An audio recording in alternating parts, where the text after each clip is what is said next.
you awake? I thought I heard you get up. Yeah, I'm awake. Sorry, I just can't sleep. Are you thinking about him? Yeah, a bit. Usually get back to sleep, my love. I'm fine. No, it's okay. What else is on your mind? I don't know. It seems weird, but I had one of the most vivid dreams of my life. I saw a fox on a snowy mountain, just looking confused and worried. Those eyes. I can't get those eyes out of my head. She was running in the windy snow, looking for something. Do you think it has to do with you and what's been going on? I don't know. It was just a dream, Rachel. They're not meant to make sense. A lot's happened the past couple days, that's all. Well, if you're not going to sleep anyway, you should tell me. I want to hear. All right.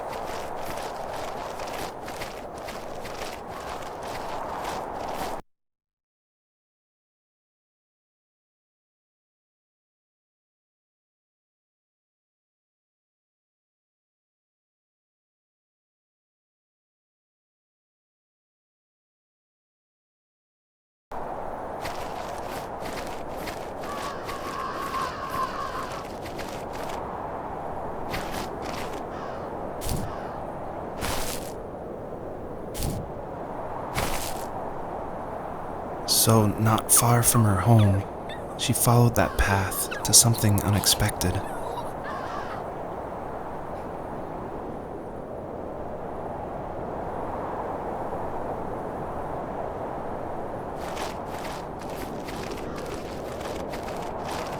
She couldn't stay, though. She had to find her other 2 children. So she took that path. She followed it towards something ancient. Something with answers.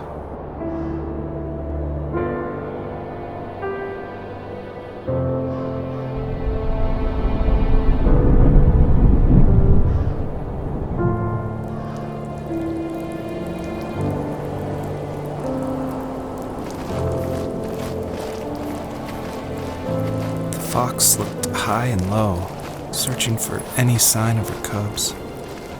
Points of light showed the way to this ancient tree. It was as if each one had a story to tell, all their own. The land was trying to tell my story, too. I felt like I was right behind her the whole time.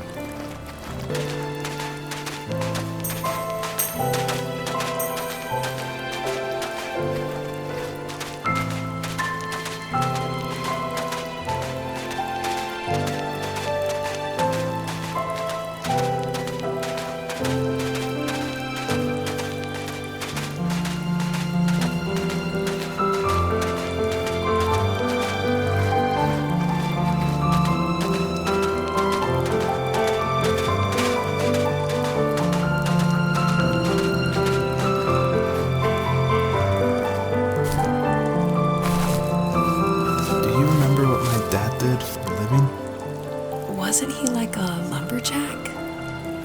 That's one way of putting it. If wood was a canvas, then a carving knife was his paintbrush. Even after working a 50-hour week, even after his hands were more splinters than skin, he would bring home the nicest piece of Alaskan weeping cedar and make me toys. That wooden train was the first toy I can remember, and I loved it. I just knew from a young age I was going to be a lumberjack, like my father.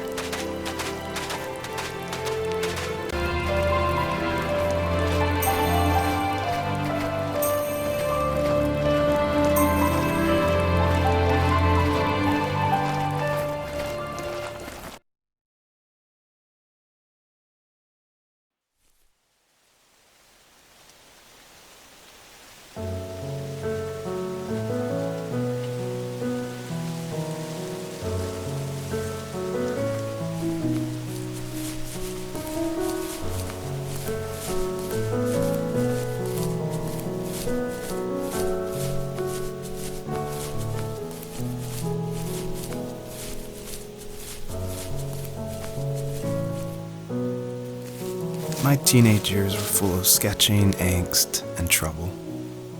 I wasn't popular or unpopular. Maybe just forgettable.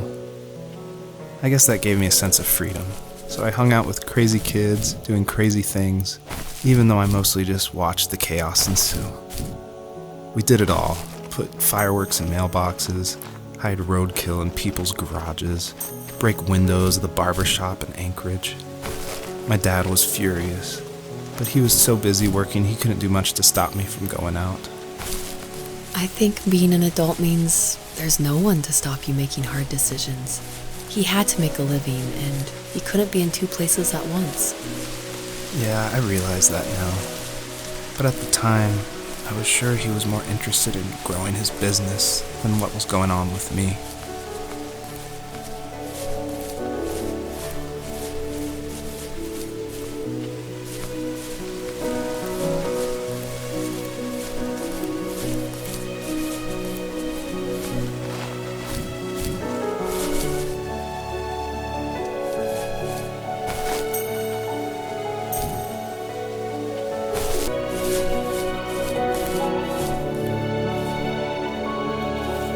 He was working another late night, and my friends were over, saying how bored they were and how they had come all the way out to my house for nothing. One of them mentioned how that old, ugly beyond belief truck was still in the garage, and how we should take it for a spin. I was only 15, so I kind of fought it for a while. The next thing I knew, we were careening around the mountain path, rocks spitting onto the sides of the cliff, while my dad's cringeworthy bluegrass blared out the speakers. I drove while my friends were in the back of that yellow and purple truck, throwing beer bottles and trash at anything remotely interesting. Felt like I was soaring in the air with borrowed wings. But all good things have endings. A cop outside of Eagle River pulled us over after he saw us in a bottle rocket into someone's yard. What followed was a long night of talking to disappointed adults and feeling smaller than ever.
After he drove me home from the police station, I blew up at him, saying how I never wanted to be like him, how I was gonna be someone and leave that hick icebox for good.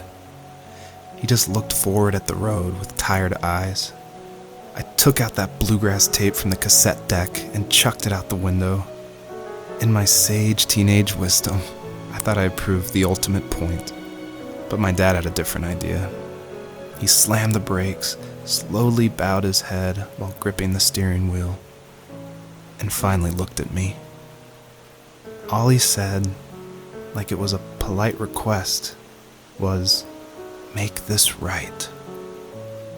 I sat there in silence, fuming, but I eventually got out and combed every square inch of the woods, muttering profanity after profanity. I found it 30 minutes later, near a small waterfall off the road. I went back to the truck, put the wet tape back in, and sure enough, it worked. We didn't speak another word to each other the rest of the night. Wow, I knew you were a crazy teenager, but It's hard to believe, isn't it? Surprises me too. It's like I didn't really know who that kid was back then. I bet my dad thought the same thing over and over. It's almost like he was saying, "Make this right," to himself, more than to me.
If there was some way I could take my love of drawing and turn it into a way of escape, nothing would make me happier.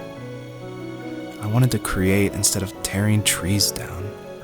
I wanted to move to the lower 48, not because I hated it there in Alaska, but I hated the idea of it.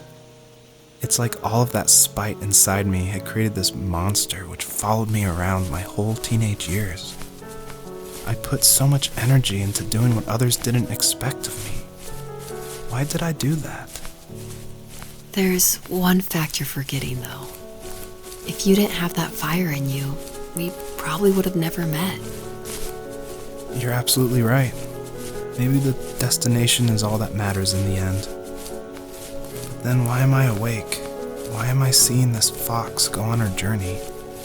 And why can't I stop thinking about my dad?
On our property, there were old abandoned pieces of a shed and car long left unused.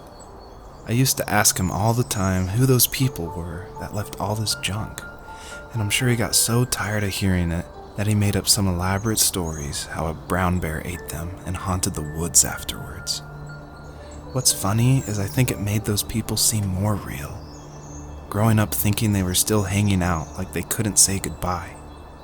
I used to tell my friends how I could swear I saw spirits move near the water, and that always freaked them out. I guess it didn't bother me, because the way I saw it, they were normal people with old cars and sheds, just trying to figure out how to survive and be happy in the middle of nowhere. It was a cool thought that they didn't want to leave, but I was a weird kid. Well, you had good company since those ghosts like living in a place where they were brutally devoured.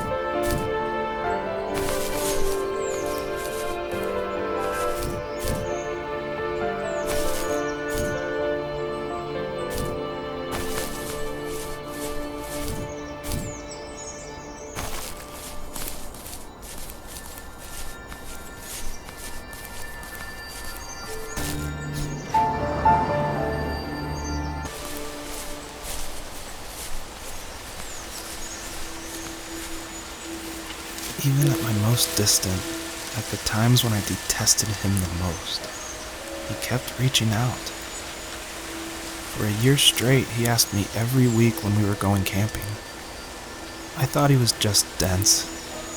Eventually, to shut him up, I agreed. We carried out the worn lawn chairs from the garage and set up a cinder block campfire at the site we'd always used behind the house. We walked down the mountain path, talking in the warm sunshine we only got a couple months of the year. Those 3 obsidian rocks shimmered alongside the shore, almost like sparklers pressed against a dark window. I'll never forget that wet stone on my feet, or how those massive mountains looked even bigger in the lake's reflection. I felt small, but grateful. As the sun set, my dad found something I hadn't seen for a long time. The tree where I'd made my first carving when I was 6. I hadn't even carved it. My dad had helped me, but I still called it my tree. Something about seeing my name there made me open up, and we talked about everything that night in that old camouflage tent. I told him how much I loved sketching and design, and how it would be a dream to study architecture in Seattle. I told him how I didn't get along with my friends much anymore, but that I didn't mind being alone. He told me he was there for me, and he joked that if all he had to do was write my name on a tree to finally get me to talk, he would have left me carved logs with novels on them in front of my room every morning. I don't know why it took me that long to realize it, but it was then I knew how much he had sacrificed for me.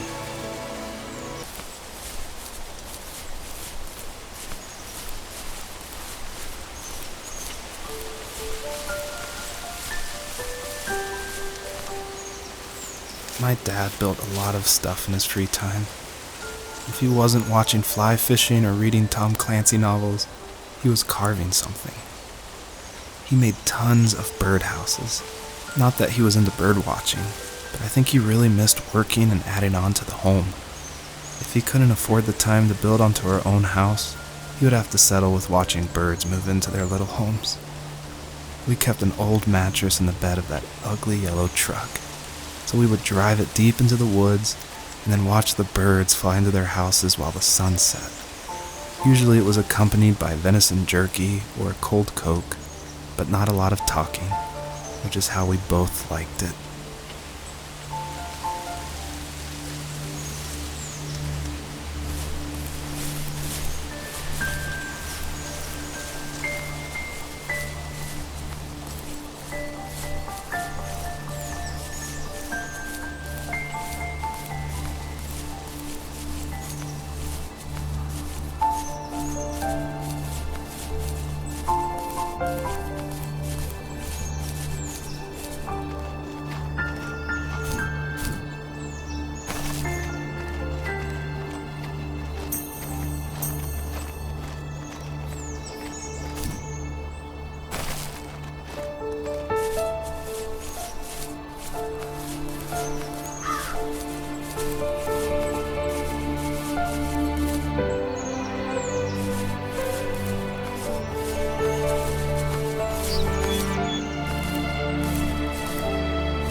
happiest underneath the evergreens.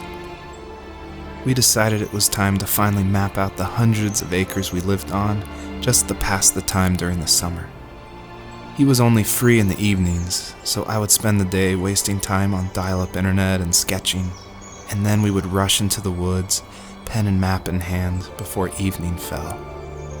Sometimes, the aurora borealis would cast a cold green glow on the mountainside, and we would finish our route underneath a twilight sky. Sometimes I was lonely during those summer days, but there was comfort in the routine. A lot of teenagers aren't looking for the daily grind, though.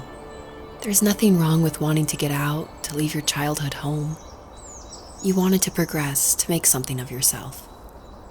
Yeah, you're right. That house. I'm sure it's the same as how I left it. But then why does it feel so different? I doubt you're the only adult to have looked back and asked that question.